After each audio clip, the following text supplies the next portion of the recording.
Telangana DSC ఉపాధ్యాయ ఉద్యోగమే మీ లక్ష్యమా?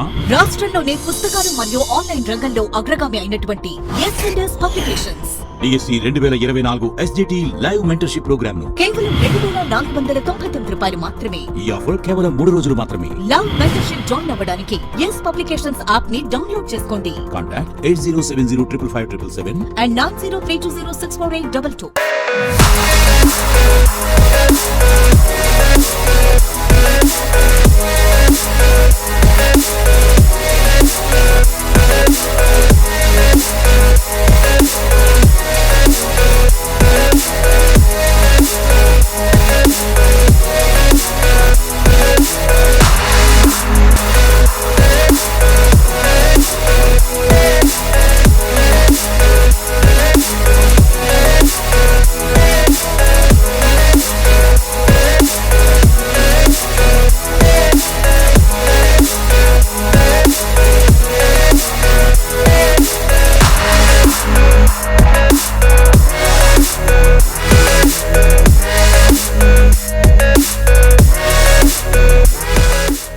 Welcome to S&S publications.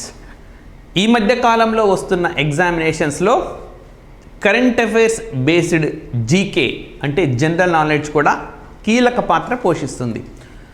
మనకు 2 తెలుగు రాష్ట్రాల్లో అది గ్రూప్ 1 స్థాయిది కానీ గ్రూప్ 2 స్థాయిలో ఉన్నవి, అవి కాకుండా మనకు staff selection commission, railway examinations, వీటిల్లో జీకే చాలా కీలకంగా ఉంటుంది.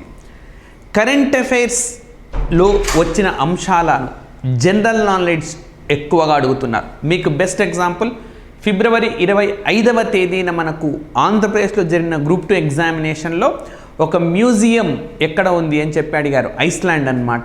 సో నిజానికి ఆ మ్యూజియం వాళ్ళు భారతదేశానికి సంబంధించిన ఇస్రోకు అవార్డు ఇచ్చినారు.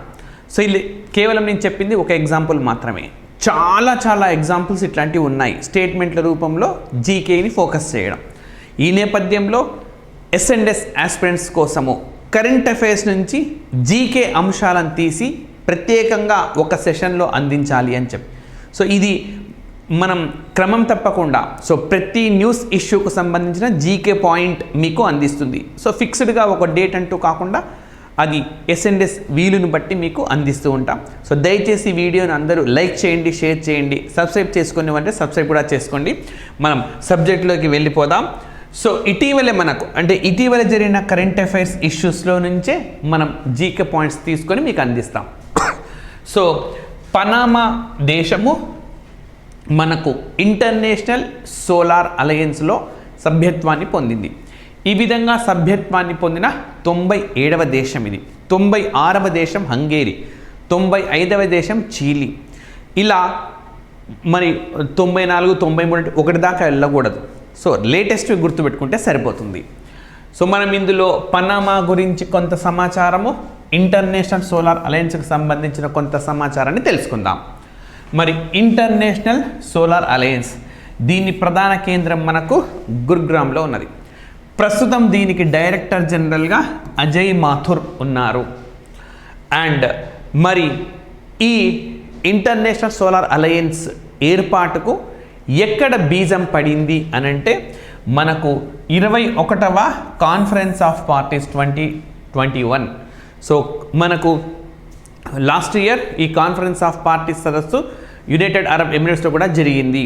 సో ఆ విధంగా జరిగిన ఈ కాన్ఫరెన్సెస్లో 21వది అనమాట conference of parties 21. So okay. And ఆ తర్వాత 2015లో ప్యారిస్లో జరిగిన సమావేశంలో ఈ 2 వ్యవస్థల్లో ఈ అంతర్జాతీయ సౌర కూటమిని ఒకటి ఏర్పాటు చేయాలని చెప్పి భారత ప్రధానమంత్రి అప్పటి ఫ్రాన్స్ అధ్యక్షుడు కలిసి నిర్ణయించినారు. సో అంతర్జాతీయ సౌర కూటమి అని చెప్పి భారతదేశంలో గురుగ్రామ్ కేంద్రంగా ఏర్పాటైంది. భారతదేశంలో హెడ్ క్వార్టర్ను కలిగిన మొట్టమొదటి అంతర్జాతీయ సంస్థ ఇది. మనం ఎన్నో సందర్భాల్లో చూసాం. న్యూయార్క్ కేంద్రంగా పనిచేసే సంస్థలు, జెనీవా కేంద్రంగా పనిచేసే సంస్థలు. మరి భారతదేశం కేంద్రంగా పనిచేసే సంస్థలు అంటే మొట్టమొదటిది ఇదే. సో ఈ మధ్యకాలంలో ఇంకా చాలా వ్యవస్థలను భారత్ ఏర్పాటు చేసింది. CDRI coalition disaster for resident infrastructure ఒకదాన్ని ఏర్పాటు చేసింది. ఇంటర్నేషనల్ బిగ్ క్యాట్ అలయన్స్ అని ఒకదాన్ని ఏర్పాటు చేయబోతుంది. ఇవి కాక వివిధ సంస్థలకు సంబంధించిన కార్యాలయాలు భారత్లో ప్రారంభం కాబోతున్నాయి. యూనివర్సల్ పోస్టల్ యూనియన్ కార్యాలయం భారత్లో రానున్నది. వరల్డ్ హెల్త్ ఆర్గనైజేషన్ సంబంధించిన global centre for traditional medicine గుజరాత్లోని జామ్నగర్లో ఏర్పాటు చేశారు. మన ఏషియన్ డెవలప్మెంట్ బ్యాంకు సంబంధించిన ఒక కార్యాలయం త్వరలో ఢిల్లీలో ప్రారంభం కాబోతున్నది. విధంగా అనేక సంస్థలు భారత్ కేంద్రంగా రానున్నాయి. అందులో మొట్టమొదటిది ఇంటర్నేషనల్ సోలార్ అలయన్స్.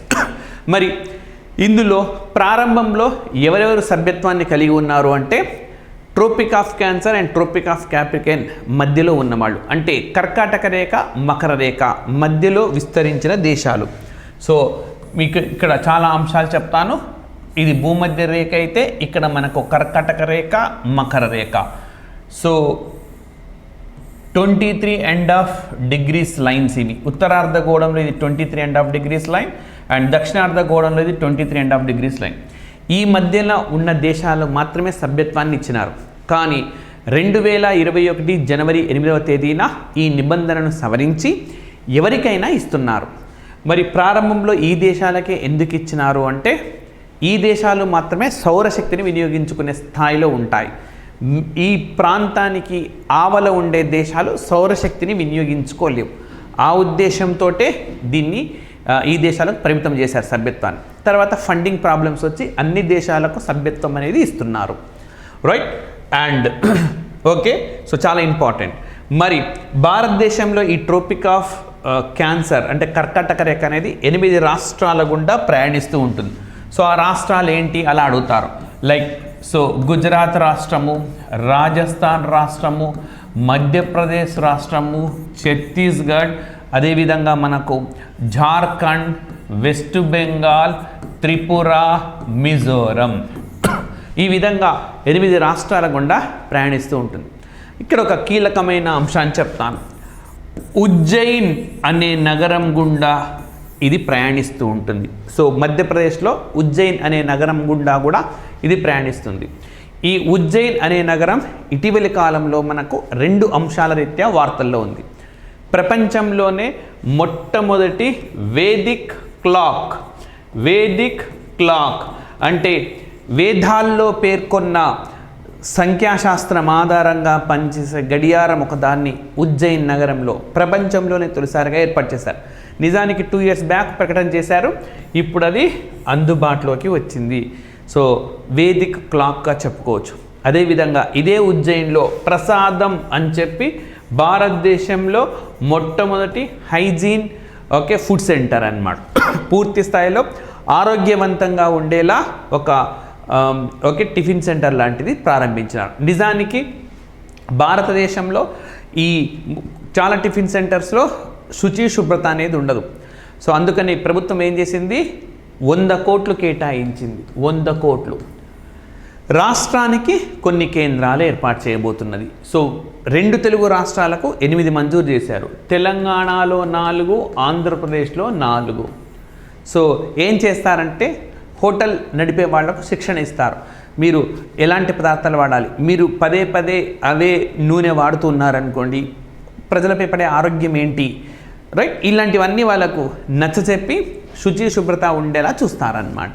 సో అందులో భాగంగా మన మొట్టమొదటిసారిగా ప్రారంభమైన టిఫిన్ సెంటర్ ఉజ్జయిన్లో ఉన్నది, ప్రసాదం అనే పేరుతో. సో ఈ విధంగా మనకు ఈ international solar alliance director general Ajay Mathur ఏ కోణం నుంచి అయినా మనకి ఎగ్జామినేషన్లో క్వశ్చన్ అనేది రావచ్చు. రైట్ అండ్ నెక్స్ట్ మనం పనామా అని తీసుకుంటే గాన ఇది ఒక మధ్య అమెరికా కంట్రీ. అంటే ఉత్తర దక్షిణ అమెరికాల మధ్య మనకు కొన్ని దేశాలు విస్తరించి ఉన్నాయి. సో వాటిని వెస్ట్ ఇండీస్ అని, కరేబియన్ కంట్రీస్ అని చెప్పి మనకు వ్యవహరిస్తూ ఉంటారు. అలాంటి దేశాల్లో మనకు ఇది కూడా ఒకటి. అండ్ దీని క్యాపిటల్ కూడా పనామా సిటీ. మరి ఈ దేశం పేరు మీద మనకు ఒక కాలువ ఉన్నది, కెనాల్ అంటాం. ఒక కాలువ ఉన్నది, కెనాల్ అని అంటాం, పనామా కెనాల్. సో ఈ Panama canal Atlantic ocean, Pacific ocean రెండిటిని కలుపుతుంది. అట్లాంటిక్ సముద్రాన్ని, పసిఫిక్ సముద్రాన్ని కలిపే కాలువ ఏది అని అంటాడు, పనామా కెనాల్. సో అమెరికానే దీన్ని చేపట్టింది. So right. ఇటీవలి కాలంలో అంటే ఒక 3-4 నెలల కిందట ఇది వార్తల్లో కూడా ఉన్నది. ఎన్నడూ లేనంతగా అట్టడుగు స్థాయికి నీరు అనేది ఆ లెవెల్కు పడిపోయింది. నీటి మట్ట స్థాయి బాగా తగ్గిపోయింది ఈ కాలువలో. సో నిజానికి ఈ షిప్స్ ప్రయాణించడం పైన పరిమితులు విధించాల్సి వచ్చింది. అంటే ఎంత తీవ్ర స్థాయిలో వాటర్ ప్రాబ్లం ఉందో అర్థం చేసుకోండి. రైట్. సో మరి ఈ ఇటీవలి కాలంలో మెక్సికోలో కూడా ఈ పరిస్థితి అవుతుంది. మెక్సికో నగరంలో అయితే అత్యవసరాలకు మాత్రమే వాటర్ని సప్లై చేస్తున్నారు ప్రస్తుతము. రైట్. అంటే టాయిలెట్స్ అండ్ అదేవిధంగా స్నానం అండ్ డ్రింకింగ్, దీనికి తప్ప మిగతా బట్టలు ఉతుక్కోవడానికి అండ్ డిష్ వాష్ చేసుకోవడానికి ఇవి ఏటికి కూడా ఈ నీళ్లను సరఫరా చేయడం లేదు. సో అంటే పరిస్థితి ఎంత తీవ్ర స్థాయిలో ఉందో మనకు తెలుస్తుంది. సో కాబట్టి నీటిని పొదుపుగా వినియోగించుకోండి. రైట్. సో మీరు ఇవి చెప్పిన ఈ ఆటో వెనకాల రాస్తే బాగుంటుంది అనుకోకండి, మంచి కాబట్టి చెప్పాం, పాటించండి. ఏదో ఒకరోజు ఆ పరిస్థితి మనకు ఎప్పుడు కూడా రాకూడదు. సో నీటి నిర్వహణ ద్వారా ఏదైనా చేయొచ్చు. మరి ఓకే, ఈ నీటి నిర్వహణ, ఈ నీరు అనేది భారతదేశంలో మనకు రాష్ట్ర జాబితాలోని అంశము. ఓకే. సో ఇవి మనం ఈ పట్ల టాపిక్ నుంచి ఈ అంశాలు, జీకేకి సంబంధించిన అంశాలు మనం తెలుసుకోవచ్చు. రైట్. నెక్స్ట్ మనకు ఓకే, ఇది కూడా చాలా ఇంపార్టెంట్, రెమిటెన్సెస్ అంటే మన వాళ్ళు ఎవరైనా విదేశాల్లో పనిచేస్తూ మనకు తిరిగి డబ్బు పంపిస్తారు, వాటిని రెమిటెన్సులుగా పేర్కొనవచ్చు. ఈ రెమిటెన్స్లను అందిపుచ్చుకోవడంలో ప్రపంచంలోనే అగ్రస్థానంలో ఉన్న దేశం భారతదేశం, అండ్ రెండవ ప్లేస్లో ఉన్న దేశం మెక్సికో, తర్వాత చైనా, ఫిలిప్పీన్స్, ఇలాంటి ఈజిప్ట్, ఈ దేశాలన్నీ కూడా ఉన్నాయి. మరి ఈ రెమిటెన్స్లను అమెరికా నుంచి ఇక్కడికి పంపాలంటే వాళ్ళు కొంత కమిషన్ ఛార్జ్ చేస్తారు. ఈ కమిషన్ చాలా ఎక్కువగా ఉన్నది అన్నది భారత్ చేస్తున్న ఆరోపణ కాదు, వాస్తవం. $125 బిలియన్ భారతదేశానికి వస్తే $7-8 బిలియన్ ఈ ఛార్జీల రూపంలోనే వెళ్ళిపోయినాయి. కాబట్టి వాటిని తగ్గించాలి అని ఇటీవల నిర్వహించిన మంత్రుల స్థాయి ప్రపంచ వాణిజ్య సంస్థ సమావేశంలో భారత్ కోరింది. కానీ భారత్కు చాలా దేశాలు మద్దతు కూడా వచ్చినాయి, కానీ దీన్ని అమెరికా తీవ్ర స్థాయిలో వ్యతిరేకించింది. సో మనం ఈ సందర్భంగా WTO గురించిన కొన్ని జీకే అంశాలను నేర్చుకుందాం. సో ఇది చెప్పే ముందు రీసెంట్గా 2 దేశాలు వరల్డ్ ట్రేడ్ ఆర్గనైజేషన్లో జాయిన్ అయినాయి. సో ఈ 2 దేశాలకు సంబంధించిన అప్డేట్ ఇష్యూస్ నేను కరెంట్ అఫైర్స్ సెషన్స్లో చెప్పినాను. యూట్యూబ్ వేదికగా మీరు కొత్తగా చేరిన 2 దేశాలేవో చెప్పండి. మరి ఇతర మన పాయింట్స్ వస్తే గాన ప్రధాన కేంద్రం జెనీవా, ఇది రెగ్యులర్గా నేను చెప్తాను కాబట్టి అందరికీ గుర్తుంటాయి. మనం రెగ్యులర్ క్లాసెస్లో చెప్పుకోకుండా మిగిలిపోయిన జీకే పాయింట్స్ అన్నీ కూడా ప్రతి వారంలో ఏదో ఒక రోజు ఈ సెషన్ రూపంలో మీకు అందిస్తుంది. ఈ సెషన్స్ ఫాలో అయిన వాళ్ళు ఏ ఎగ్జామ్ రాసినా మినిమం 10 to 15 మార్క్స్ స్కోర్ చేయగలుగుతారు. రైట్. మరి ఎప్పుడు ఏర్పాటైందంటే 1 జనవరి 1995. మరి మొట్టమొదటి director general Peter Sutherland. So ఈయన ఐర్లాండ్ దేశానికి చెందిన వ్యక్తి. సో ఐర్లాండ్ దేశం ఇటీవలి కాలంలో వార్తల్లో కూడా ఉన్నది. సో మద్యం తాగే ఆ బాటిల్స్ పైన హెచ్చరిక బోర్డును కంపల్సరీగా తీసుకురావాలి అని చట్టం చేసిన ప్రపంచపు మొట్టమొదటి దేశంగా మనం ఐర్లాండ్ అని చెప్పుకోవచ్చు. రైట్. అండ్ ప్రస్తుతం డైరెక్టర్గా గోజీ ఒకాంజో ఐవిలా అనే మహిళ ఉన్నారు. నైజీరియా దేశానికి చెందిన మహిళ. 2 పాయింట్లు చెప్పబోతున్నాను ఇక్కడ. WTOకు సారథ్యం వహిస్తున్న తొలి మహిళ వీరే. WTOకు సారథ్యం వహిస్తున్న తొలి ఆఫ్రికా వాసి కూడా వీరే. రైట్. సో చాలా ముఖ్యమైనది. అండ్ నైజీరియా ఇటీవలి కాలంలో విపరీతంగా ద్రవ్యోల్బణం అనేది పెరిగింది, ఇన్ఫ్లేషన్ అంటాం. సో ఆ ఇన్ఫ్లేషన్ తగ్గించడం కోసం వారు రాయబార కార్యాలయంలో ఉన్న అందరినీ కూడా వెనక్కు కూడా పిలిపించడం జరిగింది. రైట్. మరి వరల్డ్ ట్రేడ్ ఆర్గనైజేషన్ను ఏ ఒప్పందం ప్రకారం ఎస్టాబ్లిష్ చేశారంటే మారకేష్ ఒప్పందం, మారకేష్ అగ్రిమెంట్ ప్రకారం ఏర్పాటు చేశారు. మరి ఈ మారకేష్ అగ్రిమెంట్ అనేది ఎప్పుడు సైన్ చేశారు అంటే 15th ఏప్రిల్ 1994. సో ఈ 15th ఏప్రిల్కు కూడా ఒక విశేషం ఉన్నది. సో ప్రతి ఏడాది ఈ డేట్ నాడు తమ క్యాలెండర్ ప్రకారం తొలి రోజుగా జరుపుకోవాలి అని చెప్పి నిర్ణయించిన రాష్ట్రం పశ్చిమ Bengal, west Bengal. 15th April నాడే వాళ్ళు తమ ఫస్ట్ డే తమ క్యాలెండర్ ప్రకారం. ఓకే, సో అది రీసెంట్గా తీసుకున్న నిర్ణయము. ఈ విధంగా మారకేష్ అగ్రిమెంట్ అనేది ఉన్నది. రైట్, నెక్స్ట్ ఇంకా మరొక అంశానికి వెళ్తే గాన మనం European union. So European union గురించిన అంశాలను కూడా మనం అధ్యయనం చేద్దాము. సో ఈ యూరోపియన్ యూనియన్ ఇటీవలి కాలంలో ఒక నిర్ణయం తీసుకున్నది, ఒక చట్టం చేయాలి. ఏంటి అంటే ప్యాకేజింగ్ వేస్ట్. సో ఏవైనా వస్తువులను ప్యాక్ చేసేటప్పుడు ఏదైతే వృధా ఉంటుందో ఆ వృధా అనేది ఇంకా ఉండరాదు. అండ్ అదేవిధంగా సింగిల్ యూజ్ ప్లాస్టిక్ని పూర్తిగా లేకుండా చేయాలి. సూపర్ మార్కెట్లలో కానీ ఎక్కడ కూడా వీటిని వాడడానికి వీల్లేదు. సో ఈ విధంగా మనం నిర్ణయం తీసుకున్నది ఎవరు అంటే యూరోపియన్ యూనియన్. మరి ఇక్కడ ప్లాస్టిక్స్కు సంబంధించి యూరోపియన్ యూనియన్కు సంబంధించిన జీకే అంశాలు చూద్దాం. సో మరి ప్లాస్టిక్ మొట్టమొదలు మనకు ఓకే న్యాచురల్ మెటీరియల్స్తో తయారు చేసేవాళ్ళు, సహజమైన పదార్థాలతో తయారు చేసేవాళ్ళు. అప్పుడు బాగుండింది, ఈ సమస్య అనేది తలెత్తలేదు మనకప్పుడు. అయితే మనకు లియో హెన్డ్రిక్ అనే ఆయన, ఓకే లియో హెన్డ్రిక్ అనే ఆయన 1907లో ఒక ప్రయోగం చేయబోతూ ఈయన సింథటిక్తో ప్లాస్టిక్ తయారు చేసినారు. రైట్, ఇప్పుడు మనం చూస్తున్న ప్లాస్టిక్స్ అవే అన్నమాట, సింథటిక్తో తయారు చేస్తారు. అప్పటి నుంచి సమస్య ప్రారంభమైంది. ఇది గుర్తించేలోపు జరగరాని డ్యామేజ్ అనేది జరిగింది. సో కొన్ని పరిశోధనల ప్రకారము 2050 నాటికి కొన్ని జలభాగాల్లో చేపల కంటే ప్లాస్టికే ఎక్కువ ఉంటుందిట. ఇంకా అది చాలా చాలా తీవ్రమైన సమస్యగా మారబోతున్నది. సో లేట్గా అయినా కూడా స్పందించినారు. ఓకే, స్పందించి ప్లాస్టిక్ లేకుండా అడ్డుకుంటున్నారు. మన భారతదేశం కూడా జూలై 1, 2022 నుంచి సింగిల్ యూస్ ప్లాస్టిక్ను పూర్తిగా లేకుండా చేసింది. బంగ్లాదేశ్ అయితే 2003-04 చేసింది. న్యూజిలాండ్ దేశం అయితే అన్ని రకాల ప్లాస్టిక్లను నిషేధించింది. రైట్, సో మరి ఇక్కడ చూడండి, estimation showed that yearly around 12 million tons of plastic goes in to oceans. ప్రపంచంలో ప్రతి సంవత్సరం 12 మిలియన్ టన్నుల, సుమారుగా 12 మిలియన్ టన్నుల మేర ప్లాస్టిక్ అనేది సముద్రాల్లోకి చేరుతూ ఉన్నది. రైట్, సో అయితే మీరు ఇక్కడ ఈ సెషన్స్, ప్రత్యేకమైన ఈ సెషన్స్లో అందించబోయే సమాచారాన్ని గ్రూప్ 1 మెయిన్స్లో కూడా వినియోగించుకోవచ్చు. ఆ విధంగా మీకు అందిస్తాం. రైట్, నెక్స్ట్ ఇదే గనక కంటిన్యూ అయితే మనకు ప్రపంచంలో చేపల కంటే ప్లాస్టికే ఎక్కువ ఉంటుంది 2050 నాటికి. సో ఇది మీరు జనరల్ ఎస్సే రాసిన లేదా ప్లాస్టిక్ను సంబంధించిన ఏదైనా సైన్స్ అండ్ టెక్నాలజీలో రాయాల్సి ఉన్న ఈ సమాచారాన్ని వినియోగించుకోండి.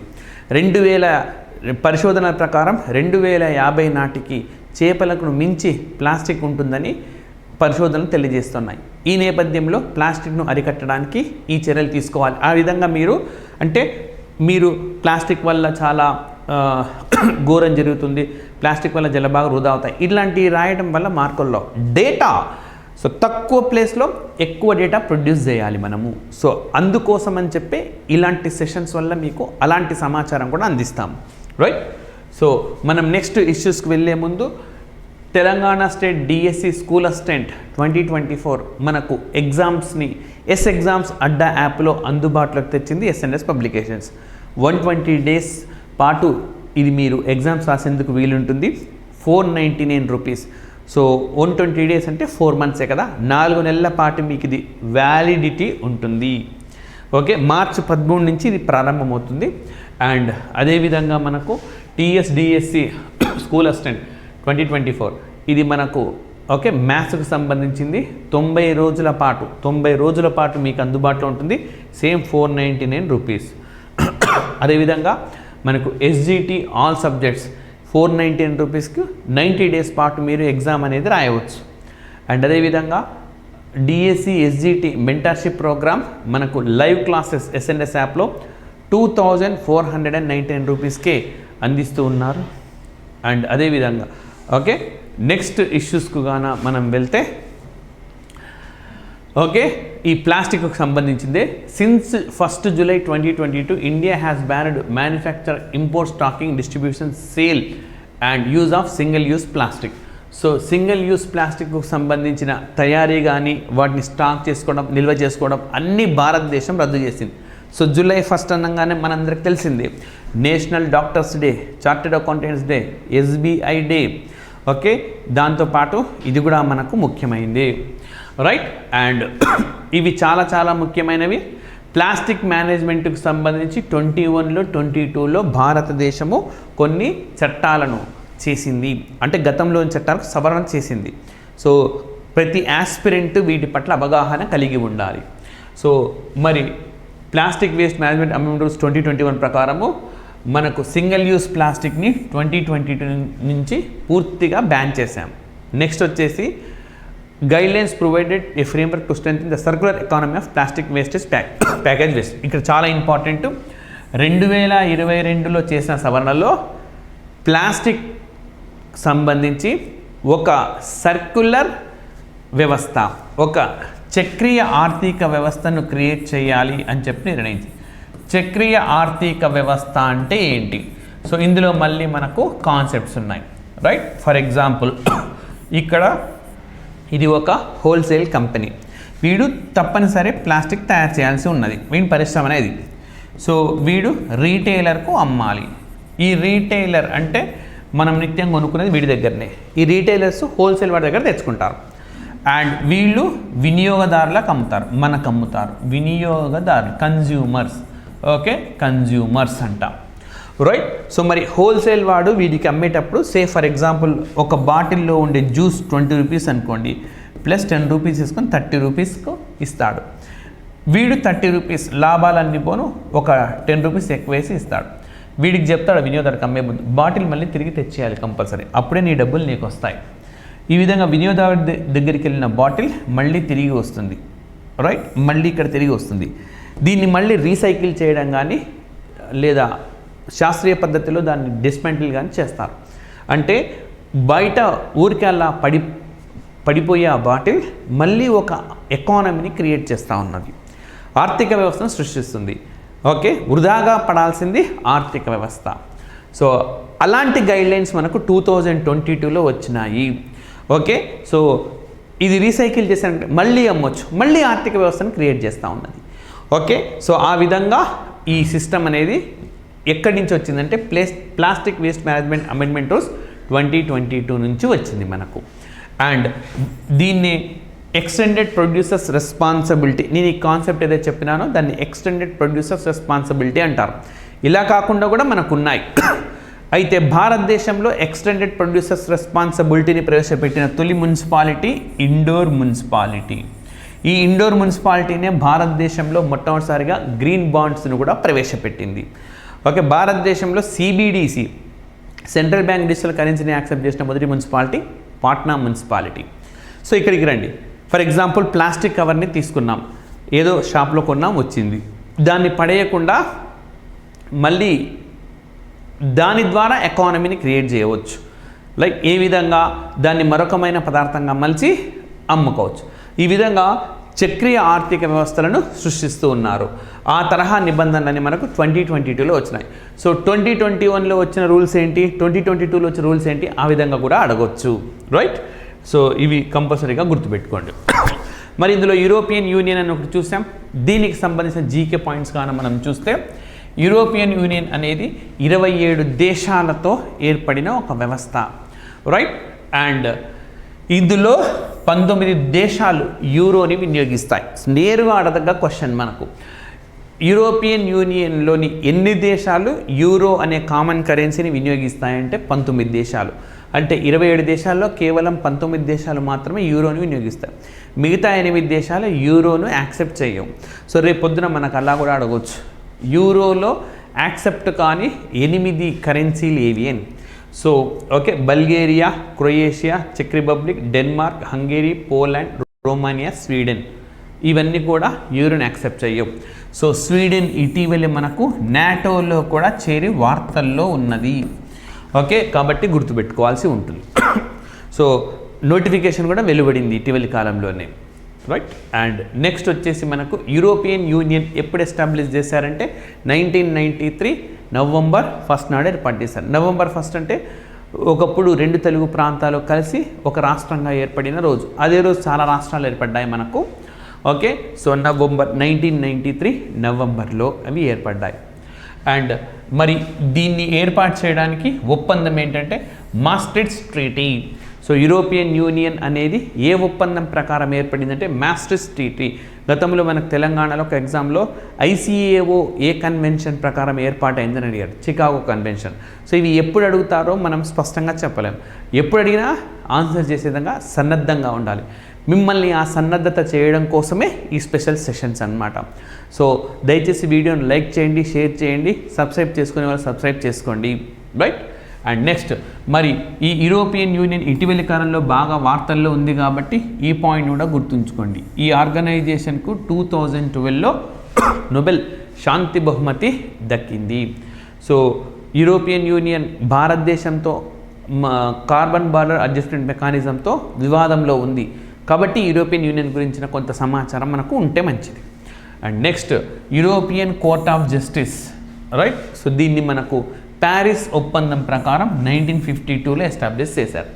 యూరోపియన్ యూనియన్ 1 నవంబర్ 1993 నాడు వచ్చిన అంతకుముందే వీళ్ళ ఉమ్మడి కోర్టు ఒకటి ప్యారిస్ ఒప్పందం ప్రకారం ఉన్నది.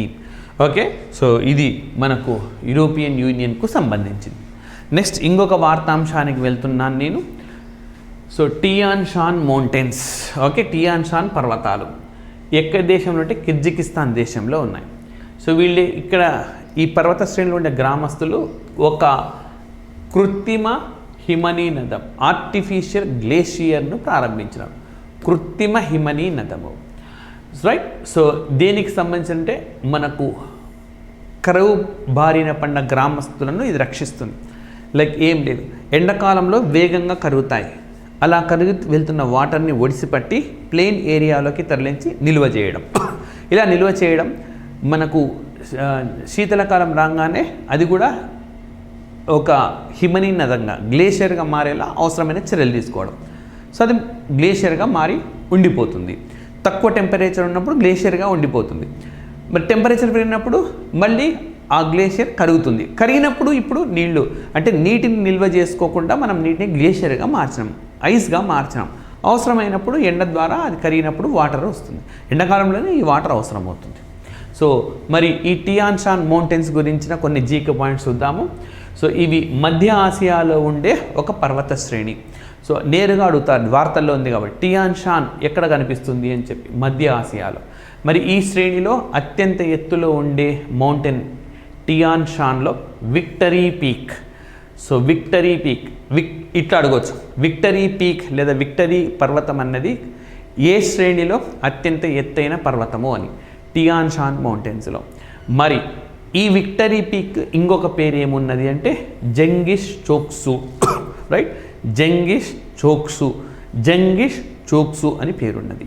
ఓకే, సో అండ్ మరి కిర్జికిస్తాన్ గురించిన సమాచారం చూద్దాం. సో కిర్జికిస్తాన్ మధ్య ఆసియాలోని కంట్రీ, పర్వత శ్రేణి అక్కడే, ఇది అక్కడే.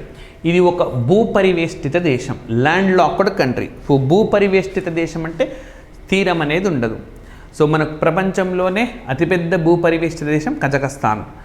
అదేవిధంగా డబుల్ ల్యాండ్ లాక్డ్ కంట్రీస్ అని కూడా ఉంటాయి.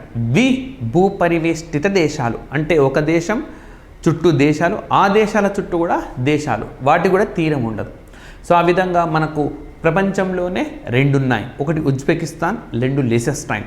ఉజ్బెకిస్తాన్ మధ్య ఆసియాలోనే ఉంటుంది, లిసెస్టైన్ అనేది మనకు యూరోప్లో ఉంటుంది.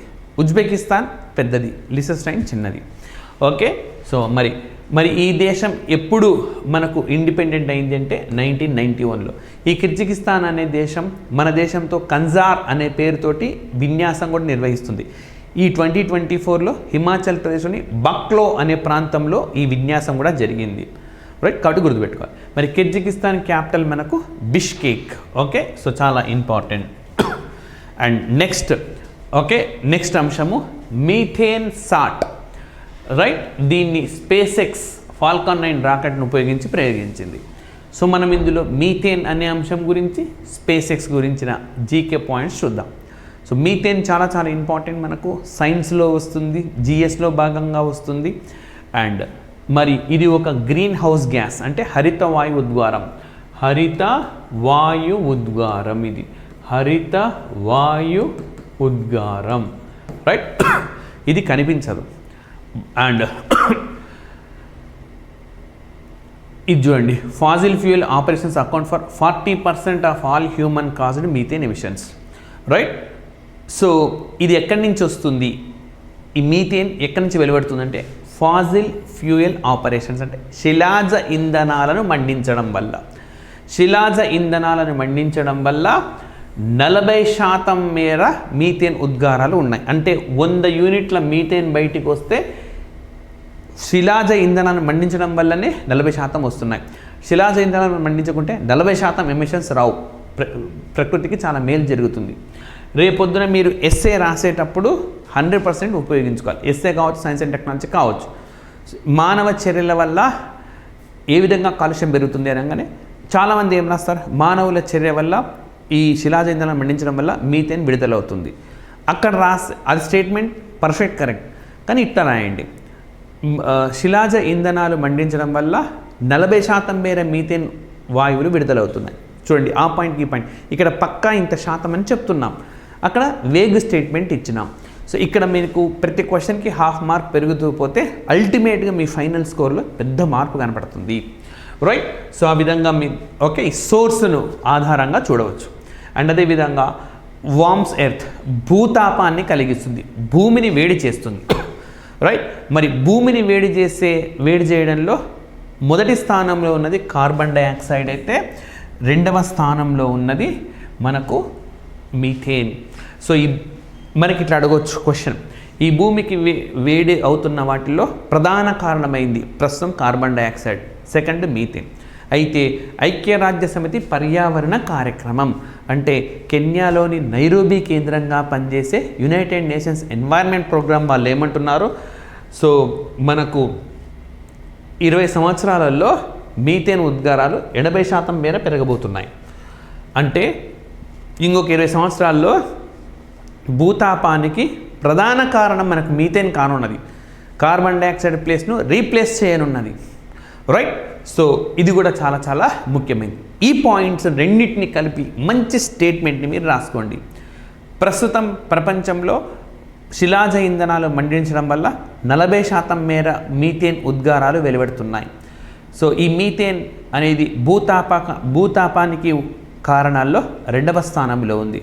కానీ రానున్న 20 సంవత్సరాల్లో దీని ఉద్గారాలు 70% మేర పెరిగి ప్రథమ స్థానంలోకి వస్తుందని ఐక్యరాజ్య సమితి పర్యావరణ కార్యక్రమం పేర్కొంది. ఎంత మనం పర్సంటేజ్ వైజ్గా ఎవరు చెప్పినారు, ఇదేదో ఎల్లయ్య పుల్లయ్య చెప్పింది కాదు, యునైటెడ్ నేషన్స్ ఎన్వైరన్మెంట్ ప్రోగ్రామ్ చెప్పింది అని రెఫరెన్స్ ఇస్తూ ఉన్నాం మనం. సో అలాంటి వాటికి మనకు మార్క్స్ ఎక్కువ పడతాయి. రైట్.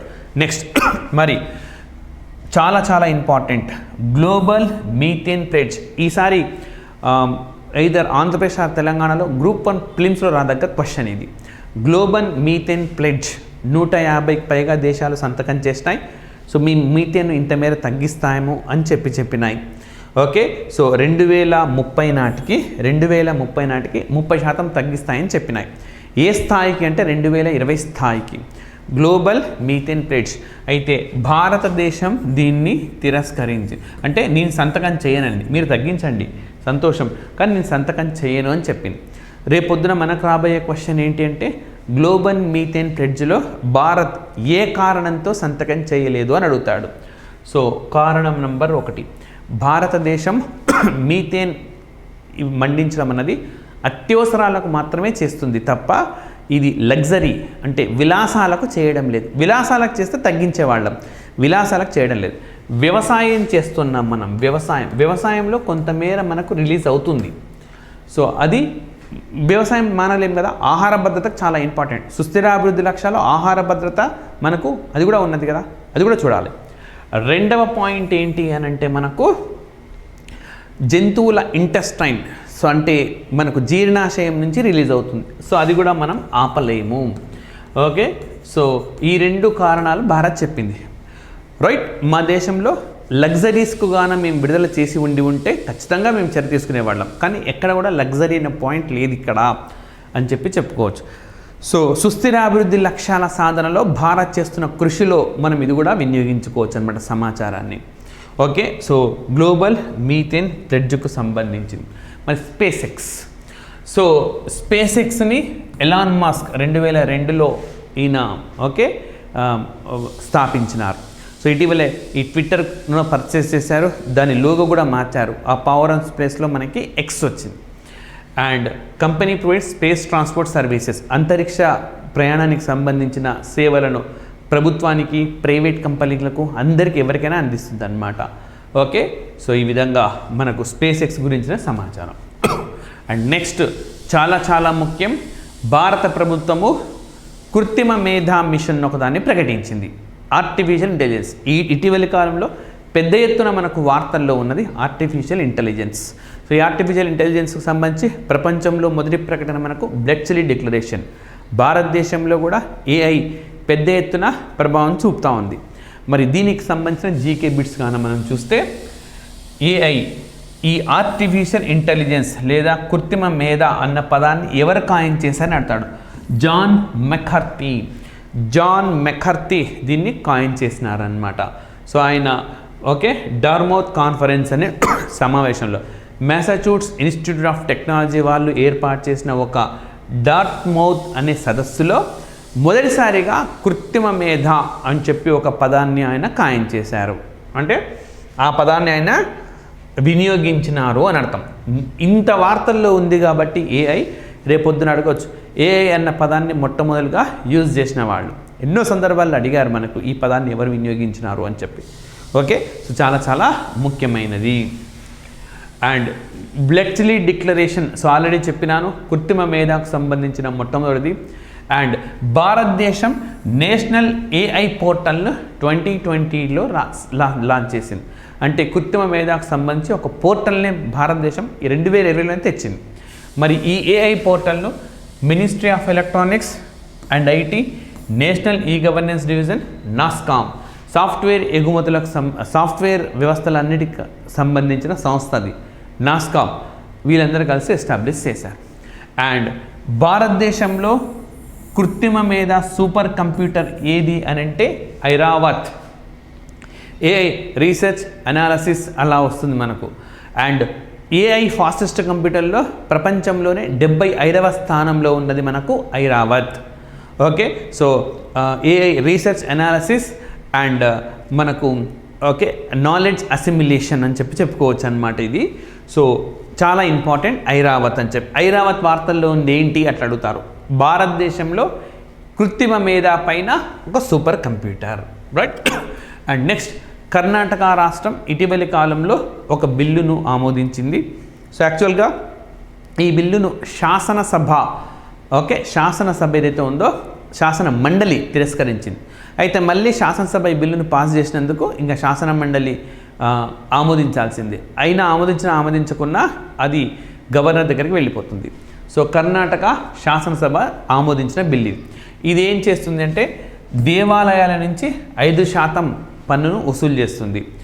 అన్ని దేవాలయాలు కాదు, ఏ దేవాలయాలు అయితే 10 కోట్ల మనకు టర్న్ ఓవర్ ఉంటుందో, గ్రాస్ ఇన్కమ్ ఆదాయం 10 కోట్లకు మించి 1 కోటికి తక్కువ, వాళ్ళ దగ్గర నుంచి 5%, 1 కోటి మించితే 10%.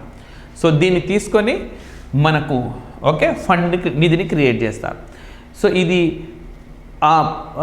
దేవాలయాల్లో పనిచేసే ఉద్యోగుల సంక్షేమం కోసమే వ్యయం చేస్తారనమాట. సో ఇటీవలే మనకు హిందూ రిలీజియస్ ఇన్స్టిట్యూషన్ చారిటబుల్ ఎండోమెంట్స్ను సవరించిన రాష్ట్రం ఏది అని అడుగుతాడు, కర్ణాటక రాష్ట్రం. సో ఇప్పుడు ఇది వార్తల్లో ఉంది కాబట్టి రేపొద్దున మెయిన్స్లో మనకు క్వశ్చన్ రావచ్చు. సో లౌకిక దేశంలో ఇలాంటివి చేయవచ్చా చేయకూడదా? సో ఆస్పిరెంట్స్ విశ్లేషించే సామర్థ్యం ఉండాలి. మరి ఈ తరహావి మనకి ఇంకా ఎక్కడెక్కడ ఉన్నాయి? సో ఇది అంతా పూర్తిగా మనకు అడగొచ్చు అనమాట. ఈ తరహా చట్టాలు ఇంకా ఎక్కడెక్కడ ఉన్నాయి? సో తెలంగాణలో so release institutions making more than 50,000 annually, వార్షికంగా సంవత్సరానికి 50,000 కంటే ఎక్కువ వస్తే 1.5% పే చేయాల్సి ఉంటుంది. అండ్ నెక్స్ట్ కేరళలో temples are managed by state run Devaswom boards, right. So just అది మీకు ఇన్ఫర్మేషన్. నెక్స్ట్ ఉత్తరాఖండ్లో 51 temples and shrines including Badrinath, Kedarnath, Yamunotri, Gangotri were freed from the state government's control in 2021. So Uttarakhand రాష్ట్రంలో 51 దేవాలయాలను రాష్ట్ర అజమాయిషి నుంచి తప్పించినారు. సో నిజం చెప్పాలి అని అంటే కేరళ భారతదేశంలో విలీనమైనప్పుడే కండిషన్ పెట్టింది, దేవాలయాలను మా ఆధీనంలోనే ఉండాలి. సో అంటే అప్పుడు ట్రావెన్కోర్ సంస్థానం ఉంటుంది కదా, ట్రావెన్కోర్ సంస్థానం వాళ్ళు భారత్లో చేరాలంటే పెట్టిన కండిషన్ అది. దేవాలయాలపైన మాత్రం మా హక్కు మాత్రమే ఉండాలి. అందుకే కేరళలో ఎండోమెంట్స్ మినిస్టర్ ఉండరెవరు. ఓకే, సో ఈ విధంగా ఈ అంశం కూడా ఉన్నది. And Hindu religious endowments commission, దీనికి సంబంధించిన కొంత సమాచారం ఇస్తాను. ఈ వార్తల్లో ఉన్నప్పుడు ఇట్లాంటివి అడుగుతారు. మనకు 1960లో భారత ప్రభుత్వం హిందూ మత దేవాలయాలకు సంబంధించిన ఒక కమిషన్ను రామస్వామి అయ్యార్ నేతృత్వంలో ఏర్పాటు చేశారు. చాలా ఇంపార్టెంట్. సో మరి Hindu public religious endowments, so Hindu ప్రజలకు సంబంధించిన ఈ మతపరమైన ఆస్తులకు సంబంధించిన అంశాలలో పలు సూచనల కోసం ఈ కమిటీ మరి ఏం చెప్పింది commission? Declared that government control over temples was essential to prevent మారన్ మిస్యూస్. సో దేవాలయాలపైన ప్రభుత్వ అజమాయిషి తప్పనిసరి. ఎంతవరకు పరిమితం కావాలి? అక్కడ దుష్పరిపాలన ఉండకూడదు, మారన్ మిస్యూస్ ఉండకూడదు. అండ్ ఓకే, అదేవిధంగా కొన్ని రాష్ట్రాల్లో రకరకాల ఆచారాలు వ్యవహారాలు ఉంటాయి. అలాంటివి జరగకుండా అందరి హక్కులు కాపాడేలా ప్రభుత్వం చొరవ చూపాలి. అంతవరకు మాత్రమే పరిమితం కావాలి అని చెప్పి పేర్కొన్నారు. రైట్. అండ్ నెక్స్ట్ మరొక అంశము నేషనల్ డాల్ఫిన్ రీసెర్చ్ సెంటర్. భారతదేశంలోనే మొట్టమొదటిసారిగా మనకు బీహార్లోని పాట్నాలో ఏర్పాటు చేశారు. అండ్ దీనికి సంబంధించిన చూస్తే మరి ఈ డాల్ఫిన్ దీని శాస్త్రీయ నామం ప్లటనిస్టా గ్యాంగిటికా అని చెప్పి దీని శాస్త్రీయ నామము. అండ్ కామన్ నేమ్ అంటే వివిధ రాష్ట్రాల్లో వివిధ పేరుతో పిలుస్తారు. Like Susu and Shushuk, side swimming dolphin, ఆ విధంగా వివిధ పేర్లతో పిలుస్తూ ఉంటారు. ఓకే, సో మరి ఎక్కడెక్కడ ఉంటుందంటే ఇది ఎండమిక్ టు గంగా, అంటే గంగా నది పరివాహక ప్రాంతానికి మాత్రమే పరిమితమైంది. అండ్ ఓకే, దీన్ని టైగర్ ఆఫ్ ది గ్యాంగాస్ అని కూడా అంటారు. మొట్టమొదటిసారిగా 1801లో దీన్ని గుర్తించినారు. 1801 సంవత్సరంలో గంగా నది పరివాహక ప్రాంతంలో ఈ జాతిని గుర్తించినారు. ఇది పుట్టుకతోనే బ్లైండ్గా ఉంటుందన్నమాట. సో గవర్నమెంట్ ఆఫ్ ఇండియా దీన్ని మన జాతీయ జలచర జంతువుగా 2009లో గుర్తించింది. అంతేకాదు ఇది ఇప్పుడు రాష్ట్ర జంతువుగా ఏ రాష్ట్రాలు ప్రకటించినాయంటే అస్సాం, ఉత్తరప్రదేశ్. అస్సాం, ఉత్తరప్రదేశ్ రాష్ట్రాలు రాష్ట్ర జంతువుగా ప్రకటించాయి. గువాహతి తమ నగరపు జంతువుగా కూడా ప్రకటించింది. రైట్. అండ్ మరి మనకు ప్రాజెక్ట్ డాల్ఫిన్ని అర్ధగంగాలో భాగం చేశారు. రైట్. అర్ధగంగా అంటే ఏంది అసలు? సో అర్ధగంగా అనంటే నమామి గంగాలో భాగం. నమామి గంగా అంటే ఏంటి? నమామి గంగా అంటే గంగా నదిని పరిశుభ్రం చేయడం. ఇందులో అర్ధగంగా ఒక సబ్ ప్రోగ్రామ్. అర్ధగంగా ఏంటంటే గంగా నది పరివాహక ప్రాంతంలో ఉండే ప్రజలందరికీ ఆదాయాన్ని ఇచ్చే ఒక పథకం అన్నమాట. అంటే ఫర్ ఎగ్జాంపుల్ నదిని పరిశుభ్రంగా మీరు ఉంచేలా ప్రయత్నం చేయాలి, మీరు ఈ పనులు చేయాలి, ఈ పనులు చేస్తే మీకు అంత డబ్బు వస్తుంది. అంటే స్థానికులకు ఒక ఉపాధి కల్పిస్తూ గంగా నదిని పరిరక్షిస్తున్నారు అర్ధగంగా. ఆ అర్ధగంగాలో ప్రాజెక్ట్ డాల్ఫిన్ను కూడా చేర్చినారు. అంటే డాల్ఫిన్లను పరిరక్షించడం కూడా మనకు ఒక సముచితమైన చర్య అవుతుంది. రైట్. మరి విక్రమ్శిల గంగా డాల్ఫిన్ శాంక్చురీ ఏ రాష్ట్రంలో ఉంది అని అడుగుతాడు. బీహార్ రాష్ట్రంలో ఉన్నది. అండ్ 5th అక్టోబర్ను నేషనల్ గంగా రివర్ డాల్ఫిన్ డేగా నిర్వహిస్తారు. రైట్. సో ఇవి ఈ రోజుకు సంబంధించిన జీకే అంశాలు. ఇదే తరహాల సెషన్స్ మనము క్రమం తప్పకుండా ప్రతి వారం వీలుని బట్టి ఏదో ఒకరోజు ఆ వీక్లో అయిన ముఖ్యమైన అంశాలు ఎగ్జామినేషన్లో ప్రిలిమ్స్లో మెయిన్స్లో అడగదగ్గ జీకే పాయింట్స్ అన్నీ కూడా మీకు అందిస్తుంది. దయచేసి వీడియోని లైక్ చేయండి, షేర్ చేయండి, సబ్స్క్రైబ్ చేసుకునే వాళ్ళు సబ్స్క్రైబ్ చేసుకోండి. Thank you very much. Telangana DSC ఉపాధ్యాయ ఉద్యోగమే మీ లక్ష్యమా? రాష్ట్రంలోనే పుస్తకాలు మరియు ఆన్లైన్ రంగంలో అగ్రగామి అయినటువంటి S publications DSC 2024 SGT live mentorship programme ను కేవలం 2499 రూపాయలు మాత్రమే. ఈ ఆఫర్ కేవలం 3 రోజులు మాత్రమే. లైవ్ మెంటర్షిప్ జాయిన్ అవ్వడానికి ఎస్ పబ్లికేషన్స్ యాప్ ని డౌన్లోడ్ చేసుకోండి. Contact 8070557777 and 9032064822.